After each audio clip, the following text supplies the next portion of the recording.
The bell pierced the silence of my office on Tuesday afternoon, sharp and inexorable, like a sting. Outside the window, beyond that immaculate glass on the 47th floor, Central Park lay like a green carpet, and I was sifting through grant applications, numbers and destinies mingling in my head. "Emma, it's Mom." Her voice was silky, cautious, honed over years of delivering bitter pills. "We need to talk about Sarah's baby shower." My hand released the expensive pen of its own accord. It fell soundlessly onto the papers. "What about him?" "Well, dear," Mom paused, checking her words. "We've thought it all through. All of Sarah's friends are from her residency. Pediatricians, obstetricians, surgeons, very accomplished women. And you know what kind of doctors there are when it comes to professional hierarchies. Snobs, in a word." The air in the office grew thick as syrup. "I don't quite understand where you're going with this, Mom." "I mean, they might start asking you questions about your job, and when you explain that you're in nonprofit administration, they might judge you. Sarah doesn't want anyone to feel awkward on her special day, okay?" Every word was like the finest blade of paper, cutting not painfully, but coldly, leaving thousands of invisible cuts that would ache later. Intentional non-intentionality. A perfect hit. "Let me clarify. I'm not invited to my only sister's baby shower, right?" "Don't get upset, Emma. It's not about the invitation. It's just, it might be strictly within her professional circle. It's better that way. You're a practical girl, you know. These women, they're unique." I turned to the window. Below, in a miniature world, people and cars bustled about. None of them knew that up here, the woman in the actress suit was being gently removed from her sister's celebration of life. Because her career wasn't dazzling enough. Because she was an embarrassing detail in a perfect picture. "I understand," I managed to say. My own voice sounded ghostly, alien. "Oh, thank you, darling. I knew you'd be mature. We'll definitely have a private dinner, just the four of us, just the family. It's even sweeter." "When's the shower?" I asked, watching the cloud drift over the rooftops. "Saturday, at 2, at Rosewood. Sarah's booked the garden terrace. It'll be very elegant." Rosewood. Yes, I knew it. I'd held 3 charity galas there, raising a total of $27 million. Did they know that? "That sounds wonderful," I said. "It will be. And Emma, this isn't personal. We love you. But sometimes you have to be realistic." Click. The silence returned, but this time it was different. Thick, ringing, pressing on my eardrums. I sat there for a long time until the sunset began to bathe the horizon in blood and gold. Then I opened my laptop, my calendar.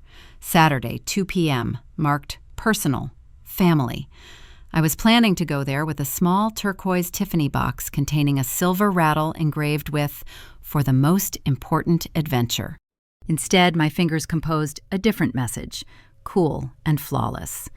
"To colleagues, members of the Jameson Foundation Board of Directors. Subject, Saturday meeting, strategic review." I took a deep breath, feeling ice fill my chest. "An urgent matter has arisen that requires the immediate attention of the board. I am scheduling an emergency meeting for Saturday, 2:30 p.m., to discuss recent developments in our hospital partnerships. Specifically, a detailed review of the status of our $25 million commitment to Presbyterian Heights Medical Center is needed. A detailed agenda will be sent at a later date. Submit." Then, personal contacts. Dr. Helena Reeves, Chief of Surgery at Presbyterian Heights. We were friends, or rather, our roles were. Me. "Helena, are you coming to the baby shower at Rosewood on Saturday?" She responded almost immediately. "Helena, yes, Sarah Chen's appointment. Do you know her?" Me. "She's my sister." 3 dots. They pulsed like living confusion. Helena. "Your sister? Emma, why didn't you ever tell me? Are you coming? I'd be happy to introduce you to everyone." Me. "Unfortunately, my invitation was not forthcoming. Family dynamics." The pause grew longer, more noticeable. Helena. "That's weird. Sarah mentions you sometimes, says you work in nonprofit administration. She makes it sound like like an office clerk. Me. She's not wrong. I do work in nonprofit administration. Helena. Emma, you're the executive director of the Jameson Foundation. That's not administration. It's one of the most powerful positions in medical philanthropy in the country. Doesn't she know? Me. No, she doesn't know. Helena. Oh my God, how? Me. Because I never corrected her assumptions. It seemed simpler. Helena. And now she's cut you out because she decided you weren't successful enough for her doctor crowd. Me. Something like that. Helena. Emma, Presbyterian Heights got $8 million from Jameson last year. Sarah bragged to everyone that she worked at the best-funded hospital in the city. She has no idea that this money came through you. Me. Helena, that's absurd. Me. It's okay. I'm used to it. Helena. That's not okay, but I respect your privacy. What about Saturday? Me. I'm calling an emergency meeting, 2:30 p.m. We need to review our hospital partnerships. Helena. Everything? Me. Especially Presbyterian Heights. Silence. I could almost hear her practical, surgical mind pounding on the other side of the screen. Helena. Emma. The Children's Oncology Wing. It opens in 3 months. We've already spent 17 of the 25 million. If you withdraw the funding now... Me. I'm not withdrawing anything. I'm initiating a strategic review. But the board must decide whether our partnerships are consistent with the Foundation's values. Specifically, whether we want to support institutions whose staff exhibit the type of character that we deem acceptable. Helena. It's about Sarah. Me. It's about institutional values, Helena. Helena. Emma, listen. Me. Helena, I've given Presbyterian Heights $25 million over 3 years. I've attended every fundraiser. I've personally lobbied donors. And my sister, who works at your hospital, decided I wasn't accomplished enough to sit at her birthday party. That's her right, but it's also my right to ensure that the Foundation's resources are channeled into an environment that values contribution, not just a diploma. Helena, I understand. But you must understand, if the board questions our partnership, word will spread instantly. Half the hospital will be at Sarah's party. They'll know, and they'll understand the connection. Me. I'm aware. Helena. And you're okay with that? I looked up at the darkening sky, where the first lights were just coming on. Somewhere out there, in another identical office, sat my sister Sarah, confident in her perfect world. Me. I'm okay with the truth being revealed. I sent the message, and the screen went blank, revealing my face. Imjin. That's what my family called me. Just Imjin. But in the world, I was Emma Jameson Chin. Grandmother Catherine, the Iron Lady of Philanthropy, left me the Foundation for a reason. Give it to those who heal, not to those who feed their own egos, she said then, with her last breath. I've been running the Foundation since I was 31. I distribute tens of millions a year. My family thinks I'm a paper worker. They decided that Sarah, the surgeon, was the family's pride, and I'm just Emma, out of charity. I let them live in that illusion. It was easier. Until today, until this call. Removing me was one thing, but to say I would disgrace them with my humble position, that was no longer their illusion. It was an insult. And the quiet, cold anger inside me demanded neither revenge nor scandal. It demanded one thing, that what had always been in plain sight would finally be seen, that the truth would stop being polite. Saturday morning arrived cold and impersonal, as if the weather itself was playing into my mood.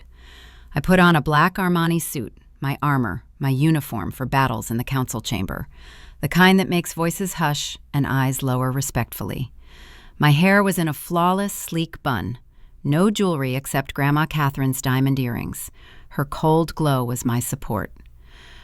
At 1:45 p.m., my phone vibrated. A message.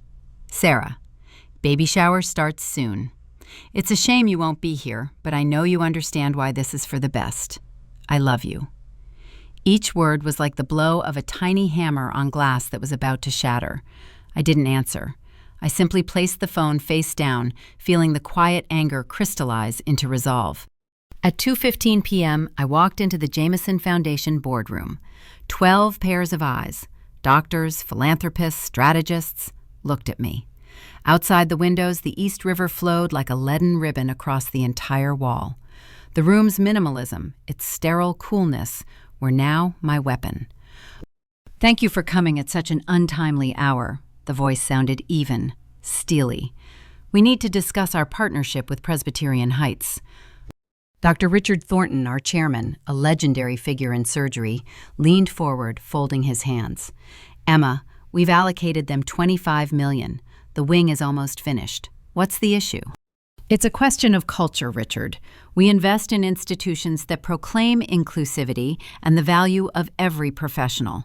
I need to ensure that this isn't just rhetoric and a mission statement, but a reality that affects everyone who invests in healing, not just those with a medical degree hanging on their wall." Patricia Zhao, a former hospital administrator, narrowed her eyes. "Did something specific happen?" "I've encountered manifestations of hierarchical snobbery that relegates non-medical professions to a lower level. It's a systemic problem if it permeates personal relationships between employees." Richard tapped his finger on the table. "Specific examples?" "There are, but I'd like us to hear from a representative of the hospital itself first. Dr. Helena Reeves, Chief of Surgery at Presbyterian Heights, will be joining us at 2:45. "Right during your sister's baby shower," Patricia said quietly, her gaze turning understanding. "Emma, Sarah is your sister, isn't she?" "Yes." A single word hung in the air, explaining everything and nothing at once. A jolt of realization coursed across the table. Richard cleared his throat. "Emma, are you sure you're not allowing personal grievances to influence the fund's professional decisions?" I met his gaze without hesitation. "I ensure our investments are aligned with our values. If a hospital's culture tolerates disdain for untitled professionals, if it fosters a sense of superiority based solely on professionalism, it directly challenges everything our foundation was created for. Grandma Catherine built it on the idea that healing is a shared endeavor." The silence in the room became physical, dense. At precisely 2:47 p.m., the door opened. Helena Reeves entered. She was wearing an elegant pastel dress, clearly a special occasion outfit. She looked composed, but there was tension and slight confusion in the corners of her eyes. She sat down, casting a quick glance at me. "You're really doing this." "Dr. Reeves, thank you for your time," I began formally. "The board has questions about the institutional ethics of Presbyterian Heights." Richard took the floor. "Helena, Emma has expressed concerns about your hospital's treatment of non-medical staff. How do you rate this culture?" Helena exhaled, gathering her thoughts. "We pride ourselves on our interdisciplinary approach. We value everyone's contribution, from the nurse to the researcher." "And in practice?" Patricia asked softly but insistently. "In practice," Helena paused, her gaze flickering to me again. I nodded slightly. "We're all human, and sometimes medical staff, especially young ones obsessed with their own status, can be condescending. This is a problem with the entire system, not just ours. But the foundation hasn't received any complaints until today," Richard noted. "Because Emma was our most vocal advocate," Helena's voice warmed. "She personally solicited donors, attended every event. Her support was unwavering." "Then what changed today?" Richard was adamant. Helena fell silent, gathering her courage. "Today at Dr. Chen's baby shower, I overheard a conversation. Sarah's mother mentioned that her other daughter couldn't come because she works in nonprofit administration and wouldn't fit into the circle of accomplished female doctors." Patricia gasped, covering her mouth with her hand. "And that other daughter is me," my voice rang out, quiet but clear, cutting through the silence. "I was excluded from my sister's party because my career wasn't deemed impressive enough for her circle." A flurry of indignant exclamations erupted in the room. "How dare she? Don't she know? This is the height of arrogance." I raised my hand, restoring order. "Sarah knows I work at the Jameson Foundation. She just never asked who exactly. It was more convenient for her and my parents to think of me as a humble paper worker. I let them believe it. Why? Richard looked at me with a hard yet not unsympathetic interest. Because in our family mythology, there's only room for one successful daughter, a surgeon. To correct them would be to destroy the fragile world they've built. But today they crossed the line. This isn't just ignorance. This is deliberate humiliation. Patricia shook her head, her voice trembling with anger. And all this time, you've been funding the hospital where she works. I've been funding a hospital that saves children. Her presence there was a coincidence, but her attitude is a symptom. And if that symptom is widespread, we need to treat the disease, not turn a blind eye to it. Helena interjected, her expression serious. If you don't mind, I heard similar remarks myself at the celebration today. Discussions about losers who failed to make it in medicine. Such attitudes exist. As a leader, I may have turned a blind eye to it for too long, justifying it with clinical results. Richard turned to her. And what do you intend to do, Helena? As chief of surgery? Honestly, it wasn't enough before. Now I realize I must do more. Richard looked at me. Emma, what are your demands? I took a deep breath, feeling the weight of every word. I demand that Presbyterian Heights take concrete, measurable steps to change its culture. Mandatory interdisciplinary respect training for all staff, public recognition of the value of non-medical specialties, and a formal review of internal policies that encourage professional snobbery. The Jameson Foundation cannot support a system that routinely despises the very essence of our work. Helena paled. Emma, we depend on your funding. If you freeze it, then perhaps this will be the bitter medicine that will force your institution to heal, I said, my voice not wavering. The discussion was long, 40 minutes of heated debate. But my cool, measured report and Helena's testimony did the trick. One by one, the board members agreed. Principles are important. Culture is the foundation. Finally, Richard announced the verdict. Dr. Reeves, the board resolves, current commitments will be honored. However, all new funding is contingent on a cultural change plan submitted within 90 days. We will require quarterly reports, specific initiatives, a visible leadership position. Without this, further collaboration is impossible. I understand, Helena whispered, and her eyes showed not panic, but a heavy, mature determination. After she left, Patricia approached me. That took steel in your spine, Emma. That took a rock bottom to push off from, I replied, looking out the window at the darkening river. Your sister, she has no idea what waves she set in motion with her decision, does she? I nodded slowly, feeling a strange, chilling calm. Not yet, but she will understand very soon. Rumors travel faster than light in her world. At 4:17 p.m., as I was trying to organize my thoughts after the meeting and sort through a pile of documents, the phone on the desk began vibrating violently. It vibrated so furiously, it seemed like it wanted to jump off the table. Sarah, Emma, what the hell is going on? Dr. Reeves rushed from my party to some emergency foundation meeting. Everyone's whispering that Jameson is freezing funding for Presbyterian Heights. I turned off the sound, but the screen continued to glow. Mom, Emma, Sarah is hysterical. She says her hospital is having funding problems. Do you know anything? A businesslike voice, but trembling with anxiety. Sarah, why is the Jameson Foundation suddenly taking on Presbyterian? This will hit all the residents. Mom, honey, please call. All of Sarah's friends are panicking. They're afraid for their jobs. The messages rained down like hail, each a tiny sting. I pushed the phone away, but it continued to blink insistently, condemning me with its silent blue light. At 5:03 p.m., the landline rang. I stared at the receiver, letting it go to voicemail. My mother's voice, strained and full of bewilderment, said, Emma, I don't understand. Dr. Reeves came back from some foundation meeting and called everyone together. She says Jameson is reviewing partnerships with those who don't value all professionals. Everyone is horrified. You work there. Can you find out? Maybe you heard something. I pressed the delete button. The deletion sound was short, dry, like the click of a lock. At 6:42 p.m., the voicemail came. I was already pouring a glass of Merlot, watching the lights come on in thousands of windows across the street. My mother, almost in tears, said, "Emma, this is a disaster. Sarah's colleagues are saying the foundation might withdraw $25 million. Do you understand? This children's wing, her dream project, her career will be ruined before it even begins. Ask your boss, I beg you." I took a sip of wine, savoring its tart, warm taste. At that moment, the phone buzzed again. Helena. I picked up. "Speak." Her voice sounded tired, but collected.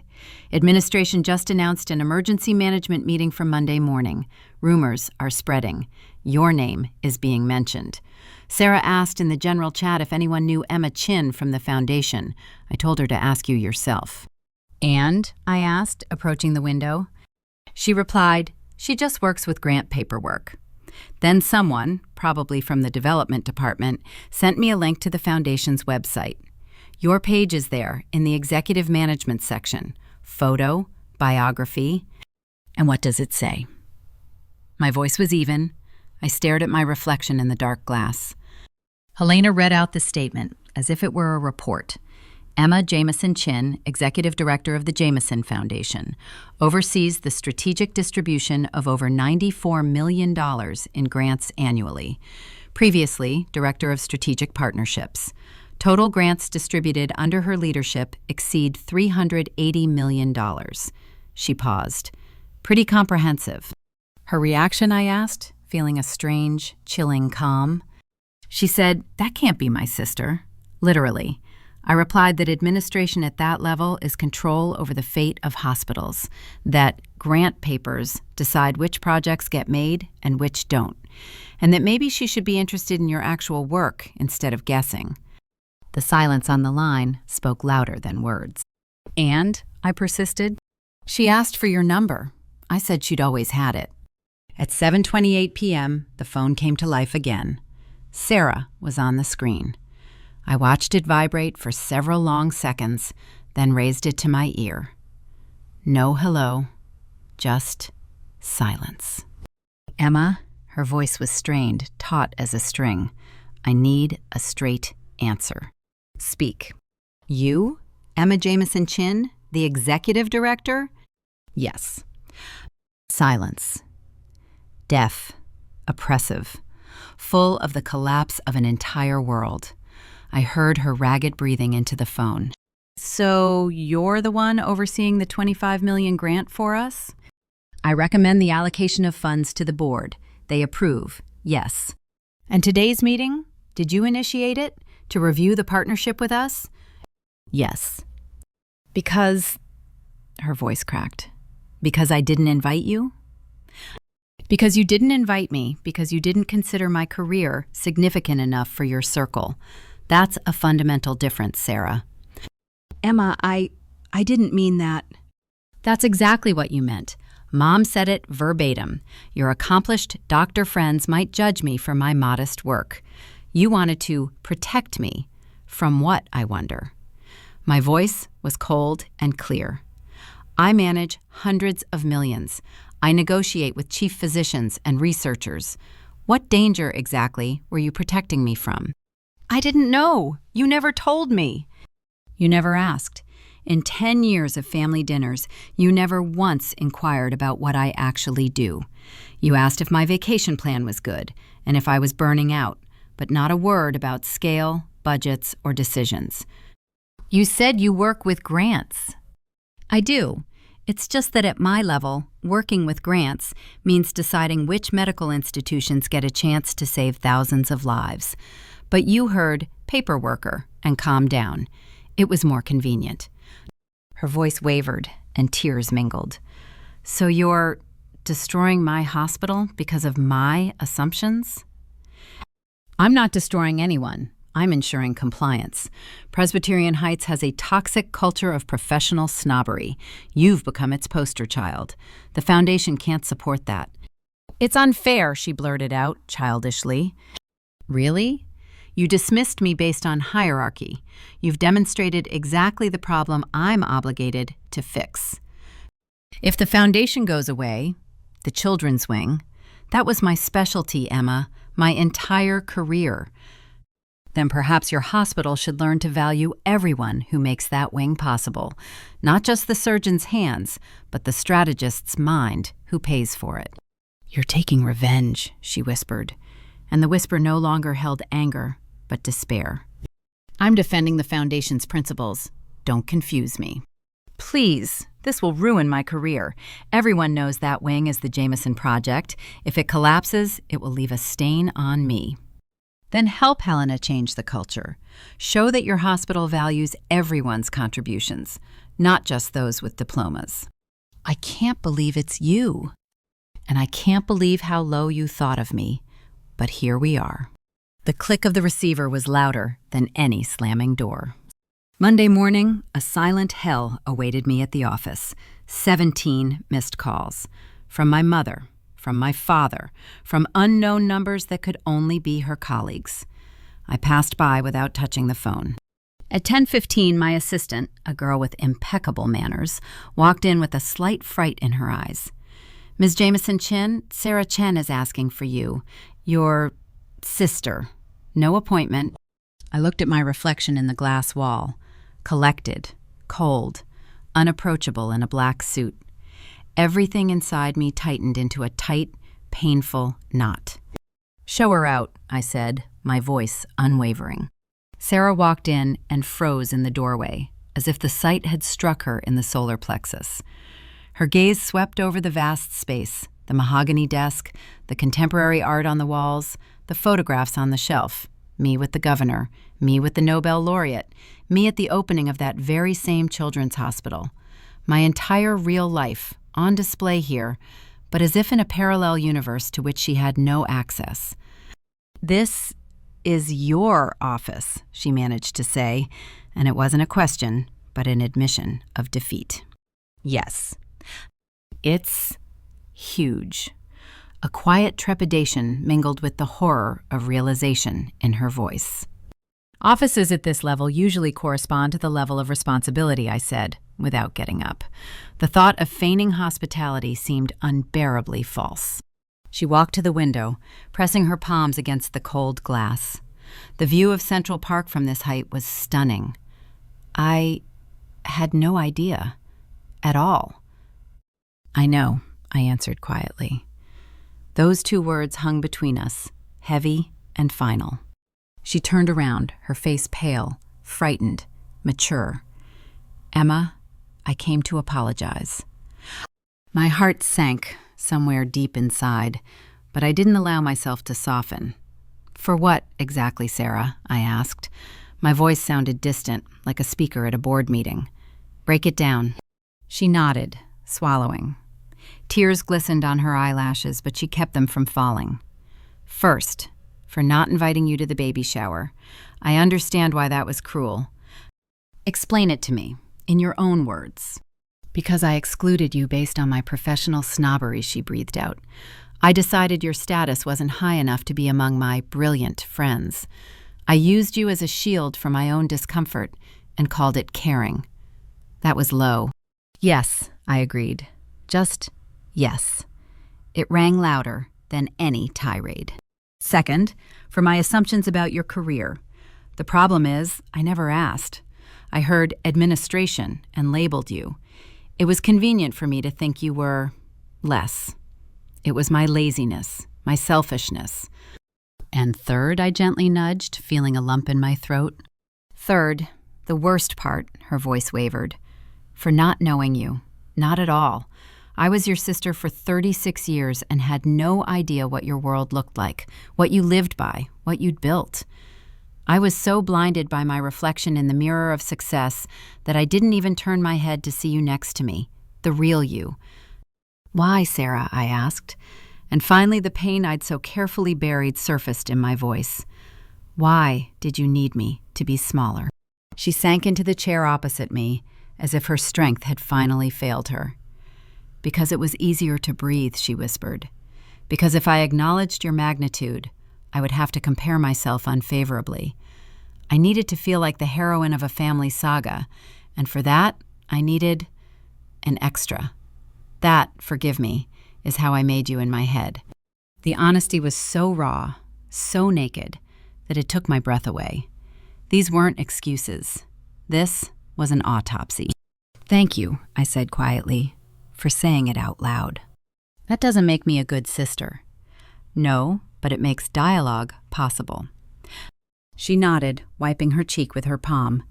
The hospital? It's hell. Reeves held a general meeting this morning, explained the situation with the foundation, said one of our own residents demonstrated the very toxic hierarchy that could cause us to lose everything. Everyone's looking at me, Emma. I've become a living example of the problem. And that's fair? I asked, looking at her intently. Absolutely. I am the problem. And now I have to fix it. Bear this burden. We fell silent. The silence in the office wasn't hostile, but heavy, filled with everything unsaid over the decades. What should I do? Sarah finally asked, looking straight at me. As a person and as a professional. Personally, you need to start getting to know me. Not as a project, not as atonement, but sincerely. Ask questions. Be interested. See me not as a threat to your ego, but simply as a person, with a complex, long life of her own. I want to, really. And you need to endure this shame. Don't run from it. Feel it fully. That's the only way to prevent it from happening again. She nodded, clenching her fists in her lap. I feel it in every cell right now. Believe me. And professionally, you must become an agent of change. Use your status. Speak loudly about the value of every specialist. Lead this effort, not just for show, not to report to the foundation, but because you finally realized you were wrong. I will do it, I swear. And understand the main thing, my voice strengthened. This is not revenge. I'm not a little girl taking revenge on my sister. I am the head of the foundation, whose responsibility it is to ensure that our millions work towards a culture of respect. You were a trigger, Sarah, but the problem is systemic. I understand, she spoke quietly but firmly. And you're right. If we doctors despise those who enable us to treat, we are part of the disease, not the cure. Something within me finally faltered. The despair in her eyes gave way to determination, not the showy kind, but a deep, mature one. Can I ask you something? She began cautiously. Why did you let us think that? Why didn't you stop it sooner? I leaned back in my chair, looking at the ceiling. Because I'm tired of banging my head against the wall. Because demanding recognition is humiliating. I decided it was better to simply build something so big that it would be impossible to ignore. Or, so I thought. But I still ignored it. Yes, and then I stopped demanding. I started setting boundaries. That's all. She stood up and walked over to my desk, resting her palms on it. I want to become a different sister. I want to know you, the real you. It takes time and constant effort. I have time. And a baby. It's coming in 4 months. I want him to know his aunt, not the one I made up, but the one who actually changes the world. Her voice broke. I want my daughter to grow up knowing that strength comes in different forms, that a leader isn't just the one who holds a scalpel, but also the one who holds the future of entire hospitals in their hands. Silence. Then something icy and heavy inside cracked, and a warm wave washed over it, cautiously, with distrust. I want that too, I breathed out, and for the first time in days, my voice sounded simple, unarmored. Can we start over? For real? We can try, I nodded. And then she took out her phone, but not to distract herself. She opened her notes. Tell me, please, about your work. What's it like for you, a typical day? And I began to tell her, not for the report, but for her, about analyzing hundreds of applications, about negotiations with donors whose names everyone knows, about the pain of having to turn down worthy projects, about the joy of seeing a new wing open, about Presbyterian Heights, about how I spent 2 years leading this project, how I convinced the board, how I personally selected the architects. I spoke and she listened, asked questions. How is that possible? Why is that? What did you feel then? And when I finished, her eyes weren't the same condescension, but respect and amazement. You built an entire universe, Emma, and I looked at it through the keyhole and thought I saw everything. Yes, I said again, but this time the word didn't sound like a death sentence, but like a beginning. Bitter, difficult, but a beginning. 3 months later, the Jameson wing opened. The air in the hallway was permeated with hope, mingled with the scent of fresh paint and flowers. Child patients with bright headbands watched cartoons in the play area. Light streamed through the picture windows. Dr. Reeves spoke at the microphone about the power of collaboration. She said that while the walls here were built by builders, the possibility of healing was created by everyone, from the orderly to the philanthropist. Every word was spot on. Then she turned to me, and without Emma Jameson's vision, perseverance, and strategic leadership, none of this would have happened. Emma, say a few words. I approached the podium, feeling the trembling in my knees give way to my usual focus. My family was in the front row. Mom clutched a handkerchief in her hands. Dad looked straight ahead, serious. Sarah clutched a tiny bundle to her chest, her daughter, Catherine. By funding places like this, I began, my voice steady, we're not investing in concrete. We're investing in the air a child will breathe after hearing a terrible diagnosis, in the light that will fall on their face in their hospital room, in opportunity, the most fragile and most durable thing in the world. I turned my gaze to Sarah. She stared, holding her daughter even closer. This wing stands thanks to many hands, the hands of a surgeon holding a scalpel, the hands of a nurse adjusting a pillow, the hands of a scientist peering for hours into a microscope, and the hands of an administrator who brought these hands together, the hands of a donor who entrusted us with their resources. When we begin to believe that some hands are more important than others, the whole structure collapses. But when we see the value in every link, a miracle happens. That's how it's born, together. The applause rolled over her in a wave, warm, alive, genuine. After the ceremony, Sarah approached, carefully revealing the baby's sleeping face. Emma, meet Catherine, in honor of Grandma. Hello, baby, I whispered, and something in my chest fluttered with a tender ache. I want her to know you, the real you, the one who changes the game without even putting on a white coat. Sarah's voice was quiet but firm. You have high hopes for Auntie. You can handle it. You manage a fund worth almost $1 billion. A familiar twinkle flashed in her smile, but without a hint of condescension. When did you manage to remember the exact number? I asked, surprised. Since the day I started listening, now I tell everyone my sister is Emma Jameson. That one. I should have been saying that for years. My parents approached. Mom was wiping her eyes.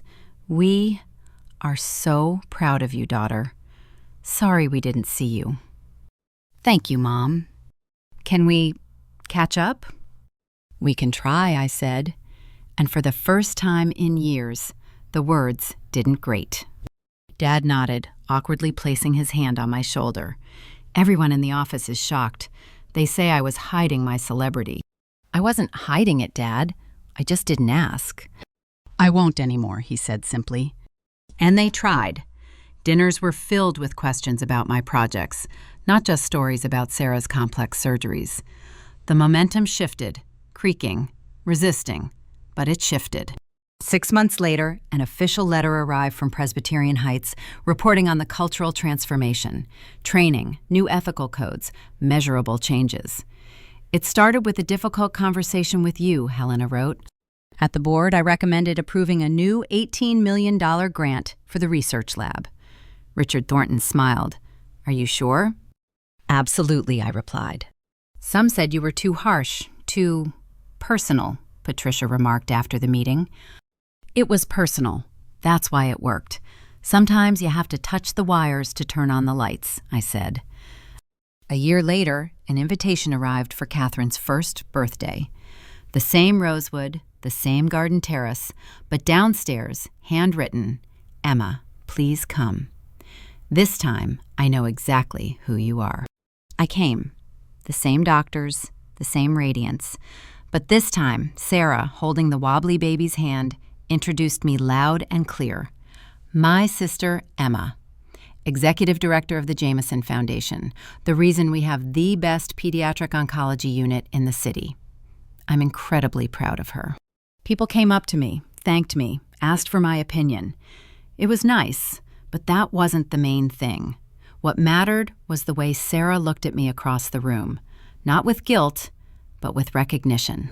At the end of the evening, we stood on the terrace, watching Catherine chase bubbles. "Thank you for coming," Sarah said quietly. "Thank you for inviting me. You did the right thing." I still wake up at night remembering that conversation with my mom about the baby shower. "I'm still ashamed," she sighed. "Saru, you can forgive yourself. You've changed. That's what redemption is." "I want her," she nodded toward her daughter, "to never judge people by their diplomas, to see strength in its many forms. Then show it to her, every day. Will you help? Will you be her real aunt?" There was such vulnerable hope in her voice that I simply put my arm around her shoulders. "I already am." Catherine, catching a huge rainbow bubble, burst into happy laughter. "She's lucky," Sarah whispered, leaning her head against my shoulder. "And me," I replied, watching the first lights come on in the park. "I'm lucky too, to finally be seen. I see, Emma. I won't look away anymore."